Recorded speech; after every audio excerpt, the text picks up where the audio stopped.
Hello guys, reka mbereke inzu ya Katutsi iri kuri miliyoni 150. Ino nzu uraza uyigure. Ni ibyumba 4, dushe toilette 3, salo saramanje, igikoni mu nzu. Turi Kanombe mu Busanza hafi yo kwa Moriki. Ni ahantu heza cyane, ukiva Kabeza Rubirizi uraza ukatugera hano ni umunota umwe uvuye kuri kaburimbo. Reka mbatembereze inzu ya Katutsi miliyoni 150 zonyine, uraza ino nzu ibi yawe. Dore parking ngiyi aho ushobora gushyira imodoka ebyiri z'amajipe zirajyamo ziparitse neza. Utujaride twiza cyane hano ku mpande hose hakikijwe n'indabo zimeze neza. Reka tujye mu nzu imbere no kubatindira. Ibyumba 4, dushe na toilette 3, salo saramanje, igikoni mu nzu, anegisi hanze y'umukozi ndetse n'igikoni cyo hanze. Aha ni bariko, urabona naho ushobora gushyira intebe zawe, hari utuvaze, ubona ko birasa neza, ubona ko impande zose ni inzu nziza ikomeye yubatswe nyirayo n'umwenjeniyeri, urumva ko ntabwo yasondeka ibintu yikorera. So iyi ni salo rero twinjiyemo, ni salo iri iwana ko ihagije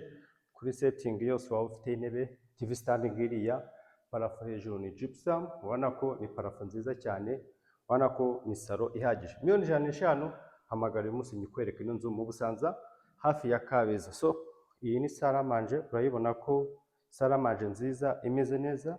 Hano dufite igikoni cyiza cyo mu nzu, gifite utubati twiza tw'umweru, ubona ko kirasa neza cyane. So twava hano mu gikoni, reka mbereke icyumba cy'abashyitsi. Icyumba cya mbere cy'abashyitsi wakibonye, ni icyumba cyiza gifite dushe na toilette ngiyi.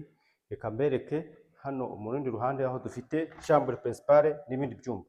Aha dufite ibyumba 2 biza bigasharinga dushe na toilette. Reka mbereke master.